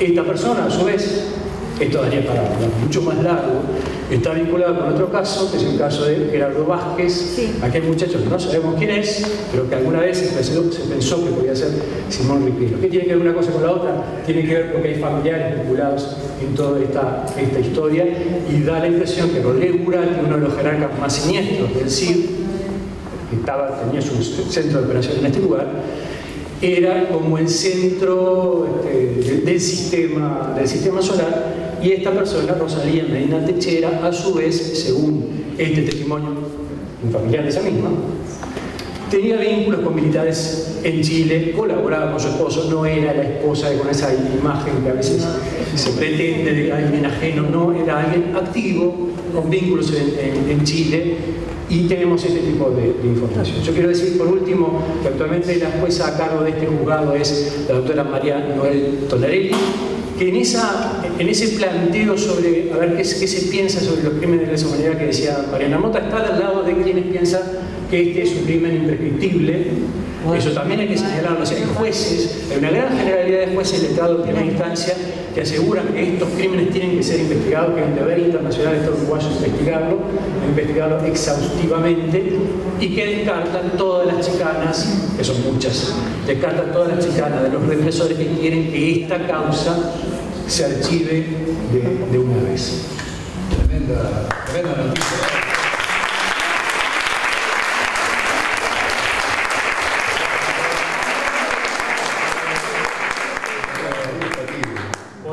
Volando una pausa y vamos al bloque final. Como les decía, un poco para el cierre, está Victoria nuevamente con nosotros, pero estamos recibiendo 2 invitados. Sí, exactamente, dos amigos cambiarnos. Le damos la bienvenida a Rodolfo Porre, periodista, escritor e investigador.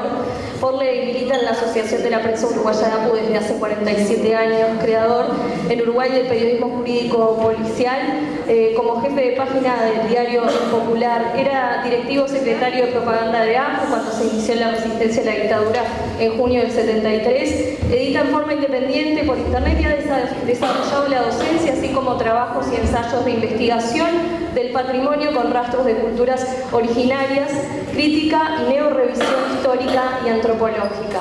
Y le damos la bienvenida también a Alberto Silva, autor de, entre otros, muchísimos libros, Entre la rabia y la ternura, Crónicas de noche de sueños y pesadillas, Perdidos en el bosque, Historias de niños secuestrados, un Uruguay que fue por Juan Crotogini, y en coautoría con Nelson Caula, Alto al fuego y Ana la guerrillera, entre otros libros.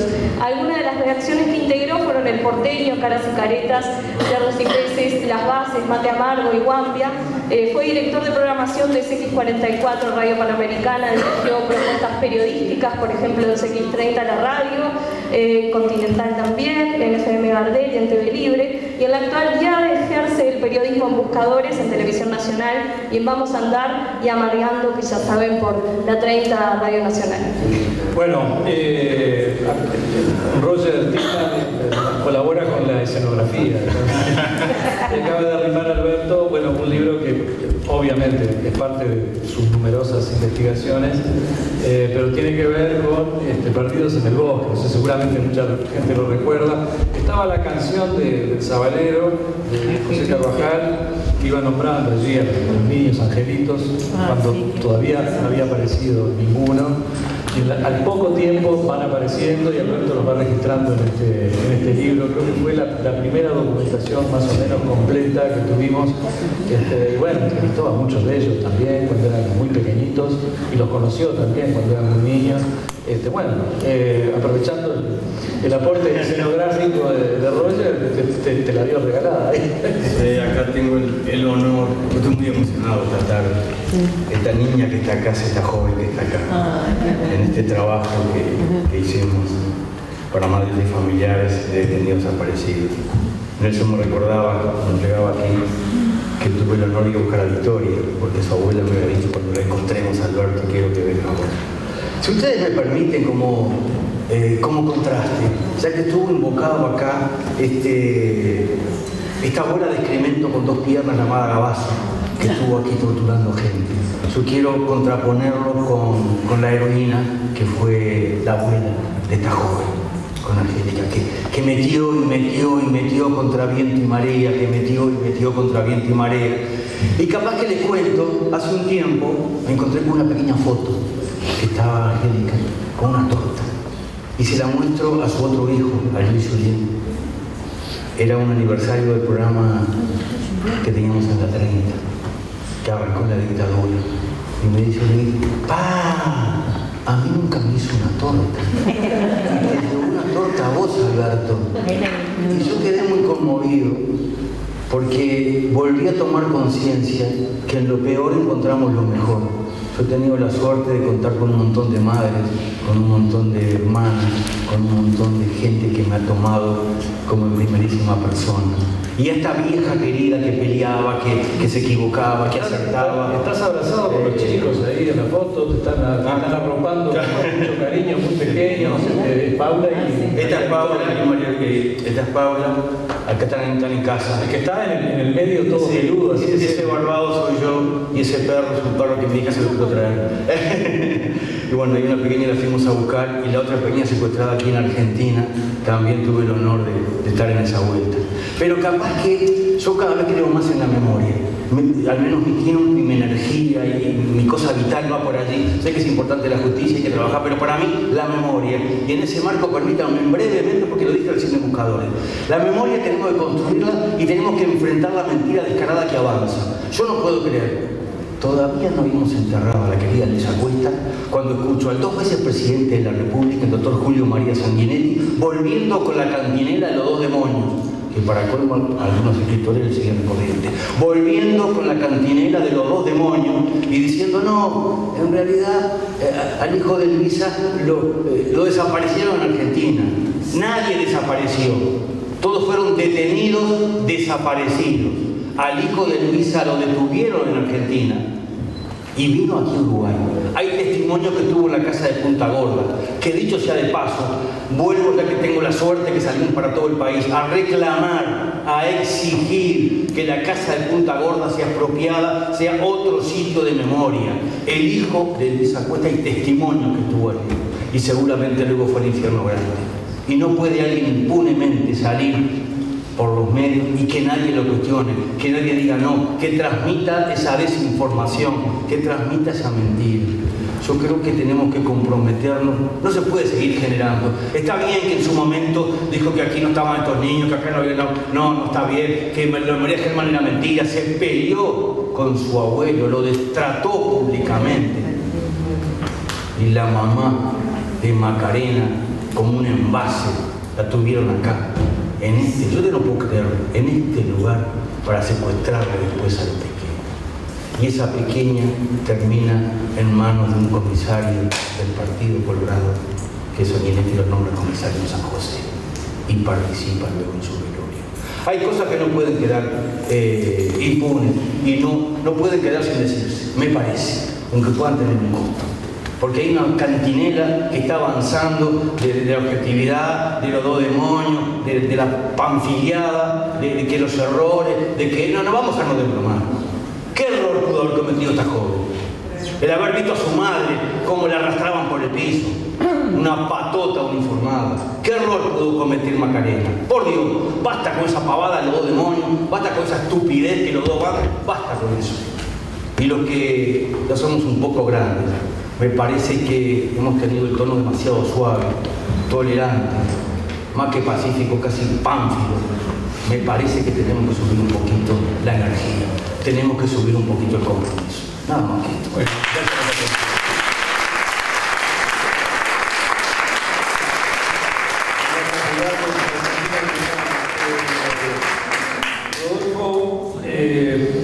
Trabajó mucho el tema de las apropiaciones de niños desde la época del primer gobierno patrio encabezado por Rivera, desde Salsipuedes, y él ha estudiado y ha relacionado ese tema con el que nos ha tocado en el pasado reciente, por decirlo de alguna manera. Rodolfo, bienvenido.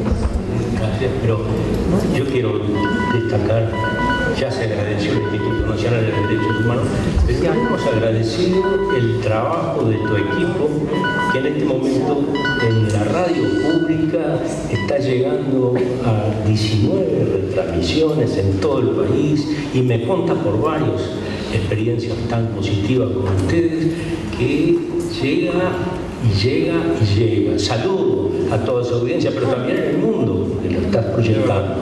Así que muy agradecido, pero hay que destacar también y felicitar y agradecer al que promovió todo esto, organizó en meses a Roger T, acá con uno más, y que va a fructificar todo esto en su buen oficio. Hay que prepararse para el documental.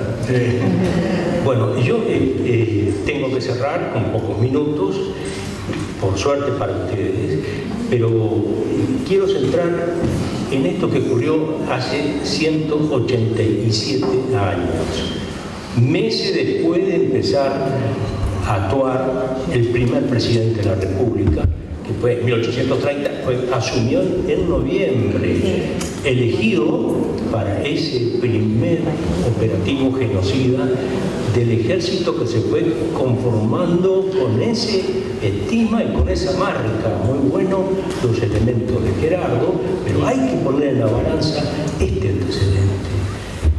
Salsipuedes 1831.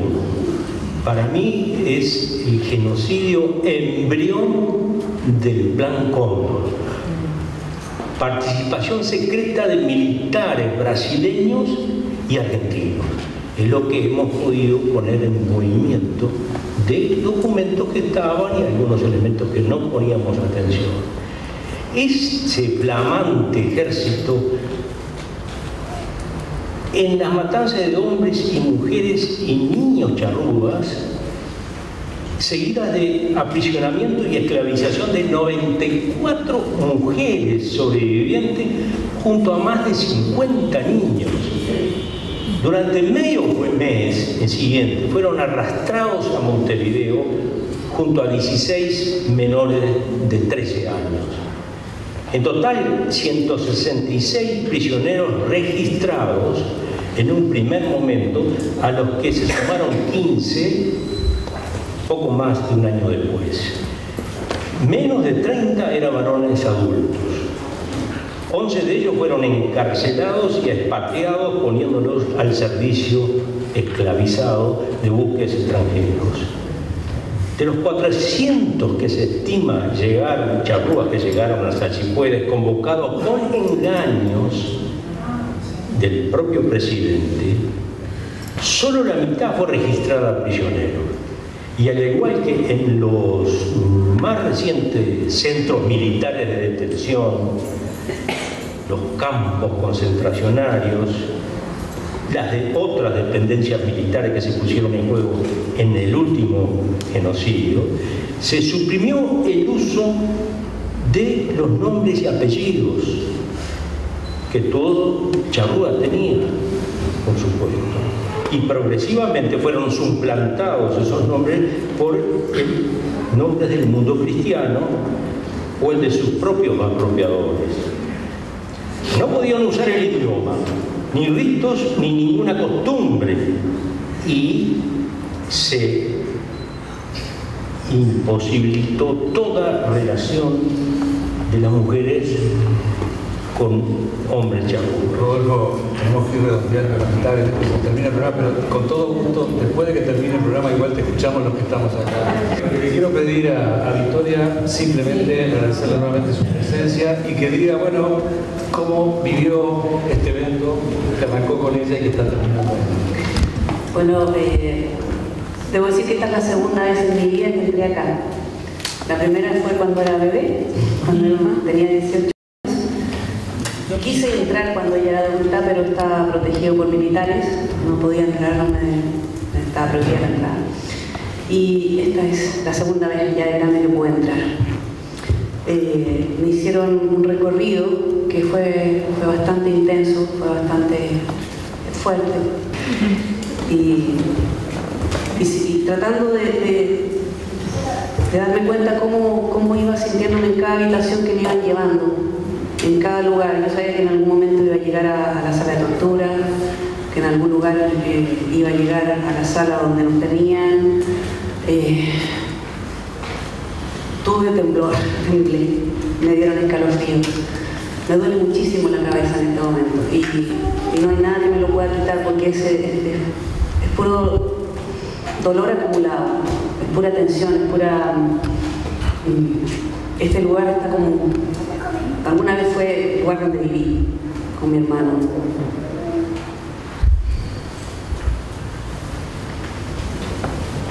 Es como si sintiera la presencia de todas las personas que murieron acá, un poco. Quizás empatizar con la desesperación, con la última casa para muchos que ya no están acá. Me hace pensar también en que quizás en algún momento tuvieran la intención de devolverlos a nuestros familiares de Uruguay. Si no, no se explica por qué nos trajeron de Argentina a Montevideo. Sin embargo, terminamos en Chile. Y la abandonamos. Muchísimas gracias.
A mí lo que me interesa es dar otra campana. Acá 20 años hemos pasado en el silencio que nos callamos la boca. Pero después el tema era que era sí o sí, no había otro. Y funcionó. Hasta los 3-4 meses, ya en agosto, septiembre, si hablamos de situación de éxito, el MLN estaba derrotado militarmente. Estaba ganada la batalla, lo que no quiere decir ganar la guerra. La guerra no se gana hasta que se quiebra la voluntad de combatir el enemigo. Nosotros nos mantuvimos, después que termina el proceso, en un silencio austero y de última el que cae otorga. Entonces estamos aceptando todo lo que se dice, ¿verdad? Y ya ha llegado a tal nivel de propaganda que se ha hecho que nadie dice que estamos siendo investigados, presuntos, delincuentes. No, dicen asesinos, torturadores, represores. Ya la cosa, inclusive la prensa de derecha, ya es una cosa aceptada de que somos asesinos, ¿verdad? Y nosotros lo que hicimos fue combatir. La policía había llevado un tipo a ablandar al regimiento y nos provocó una ira, una indignación brutal. Aquello era una porquería y después no había conseguido nada, además. Era totalmente anti-nuestro. Nosotros queríamos combatir con gente uniformada, armada, armada, o no uniformada, pero gente armada que se defendiera, gente que combatiente como nosotros. El tema es que no había eso. Sí, era más o menos como ahora, la poda, juntar basura, cuando hay una huelga de Magoya, ya íbamos, la huelga frigorífica, ¿se acordarán ustedes de allí? Si éramos, como decía García Márquez, éramos, en vez de ir a reprimir, íbamos a hacer rompehuelga. Dejábamos el fusil y entrábamos a cargar la basura que nos entregaban los tipos. Dejábamos el fusil y entrábamos a cortar las vacas o caminar, hacer el trabajo que hacían los tipos. La otra cosa que agarra la logia inmediatamente es el servicio de inteligencia. Primero Cairolo, después Praga, después Paulo. Y yo con ellos, eso lo conozco bien porque es la capital, pero era de la logia. ¿No? Yo entro a la logia de capitán para ir para allá porque me había criado con la logia. Toda mi historia había sido allí. Mi viejo, mi suegro, era mi familia. ¿No? Entro a jurar, defender la patria, la Fuerza Armada. ¿Quién hace el alineamiento estratégico? Los hago yo. Gabazo, ¿qué hace? Que le hacen de puta fama. El trabajo táctico, hacerlo mandado. Pero nunca fue de la logia, nunca estuvo en la logia. Recibían las directivas sin saber de dónde venían. Y nosotros hacíamos el trabajo, el Estado Mayor de la logia, hacíamos el trabajo por afuera de cómo conducir la estrategia de la cosa. Porque una cosa es la táctica y otra cosa es la estrategia, ¿verdad? La estrategia fija objetivos nacionales, implementa los recursos y dice cómo hacemos para llegar a esos objetivos. Y que hacía la estrategia era yo, de más chico, de logia, pero que tenía años de antigüedad en la logia para tirar los ríos. Y pensamiento estratégico, como yo sé escribir, ¿viste? Tenía fama de inteligente, entonces me ponían a trabajar en las cosas estratégicas. Y después agarré cursos alemanes, fui a Estados Unidos, ahí hice los cursos estratégicos, soy el único que he ido, el único que ha hecho cursos estratégicos. Me fue muy bien, te enseñé lo que era copiar a los gringos, me gradué con honores, los primeros en el curso tan mayor y me di una silla académica en el segundo. ¿Cuál es el objetivo de táctico de tener fuerzas armadas? Matar gente y destruir cosas. ¿Qué otra cosa se puede hacer con un cañón, con un tanque de guerra, con un bombardero, con una fragata? Cortar árboles, poda, ayudar en los barrios carenciados, pintar escuelas. No, la razón de ser de la Fuerza Armada es para usar las armas. Usar las armas que implica muerte y destrucción. No hay otra cosa que le pueda hacer con un arma.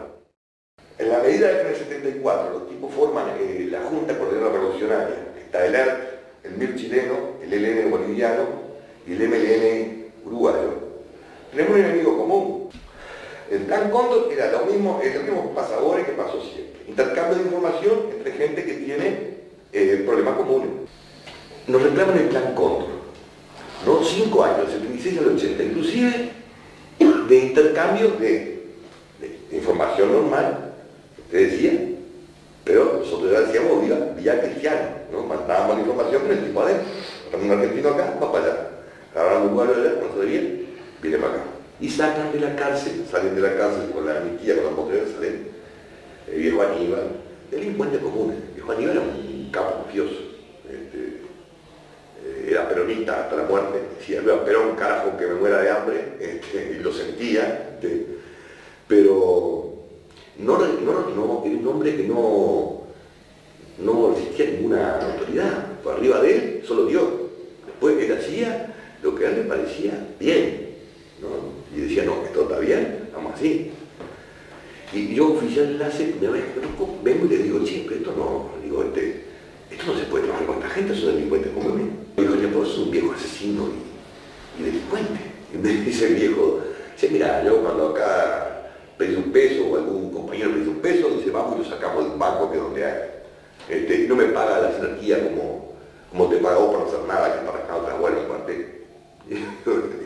Bueno, el asunto es que en base a este tipo de conversaciones muy francas, trabamos una amistad con un hombre muy especial, ¿no? Nunca había conocido una cosa así, no tiene nada que ver con una amistad, un propio aventurero. Acá cuando matan a los 4 soldados, estamos con la sangre ardiendo, había 18 tumbas. capitán. Y nos dice Trabal, que era un gran admirador de Lartegui, frecuentemente citaba los libros, frases de los libros de Lartegui. Y nos dice, en la guerra no solo hay que regar la vida, también hay que regar el alma. Porque la tortura es una cosa espantosa, suena como una cosa que no disfruta, la tortura es la cosa más espantosa que va para los dos lados. No tengo que premiar a un tipo que es jodido para que lo reciba, pero tal vez sea más o tan jodido para el que lo hace. ¿No? La mayor parte de los que estuvimos en primera línea se han muerto jóvenes, le han parecido cáncer, porquería, se han pelado con 50 años y por la bronca de adentro, esa que nos ha ido comiendo. ¿No? Casi todos, quedamos poquitos en aquella época, ¿no? Y no somos tan viejos. Y además, si una cosa te queda pesando adentro, ¿viste? De haber tenido que pegar a un tipo que está agarrado, que está en condiciones de agarrar uno de entre los bancos altos, Pepe Pioli, tipo que actó fenómeno seguida de entrada. Y después le digo Belcaño, porque es un traidor. El tipo está traicionando a su gente. No sabemos nada, la única forma para él, romperle los dientes a un tipo que de última está peleando por una cosa con la cual está convencido. ¿Ah? Aunque sea lo más distinto que lo de uno, pero estamos con un tipo que está, con un tipo honesto, que está honestamente convencido que está haciendo, que está jugando todo por lo que tiene que ser. Nosotros cuando nos topamos con los comunistas, no tenemos idea de qué carajo era eso, de que eran así. Hasta el día de hoy creo que seguimos sin tener muy claro, porque lo nuestro no es intelectual, la actividad militar es práctica. Trata de matar gente y destruir cosas, eso es práctico, no es. El ideal es la patria. La patria no dice vale, como lo dijo Brecht, ¿no? La supervivencia de la nación. Mientras nosotros vivamos, la nación va a sobrevivir. Moriremos juntos, pero eso está ahí.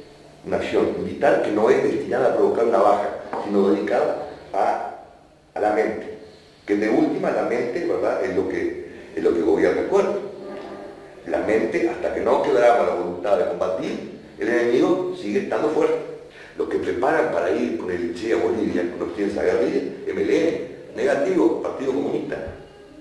En la dirección del Partido Comunista, además no lo digo yo, lo dice Jaime Pérez, hace un libro.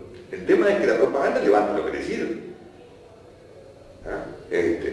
Pero el partido era fuerte. Y con la misma estrategia de la Unión Soviética. ¿Quiénes son los fuertes militarmente? El partido. Todo es fuerte políticamente, tiene la burocracia preparada para hacerse cargo del gobierno. El partido tenía la burocracia y tenía una formación, un verticalismo, porque lo agarran de niño, peor que nosotros, más chicos todavía. Lo agarran de niño, nosotros nos agarran de niño en una formación militar. El culto a la bandera, el patriotismo, la camaradería, el desinterés, la plata no sirve, lo que sirve es el honor. Los comunistas no, lo agarran de mucho más chico y le empiezan a dar el marxismo. Y ahí el tema de la prensa, tan grande que ahí terminó acá adentro. Si no tenido nunca una denuncia en 20 años, Tupac nunca se quejaron de mi actitud con ellos, y no porque no le haya dado fuerte, pero nunca hubo una queja, me sigo encontrando con el ñato, con viejo Marinar, y nos seguimos saludando cordialmente y hemos mantenido esa relación prácticamente que siempre. Teníamos idea de qué carajo era el Partido Comunista, el super malo, pero nosotros era todo enemigo, no sabíamos que hay diferencia entre los anarquistas y los comunistas, y que los Tupac eran comunistas. Después me enteré con el ñato que no eran comunistas, que estaban peleando para que fueran los privilegiados, los niños, los enfermos y los viejos. Y ahí digo, ¿para qué carajo? ¿Por qué nos estamos peleando si nosotros queremos lo mismo? Y me dice el ñato, y el Goyo me dijo lo mismo. Y fueron a hacer la tregua, el Goyo y no sé por dónde, por la verdad, y se trancó la cosa. Nos seguimos agarrando los tiros, matando entre nosotros. Y todavía no la tengo clara.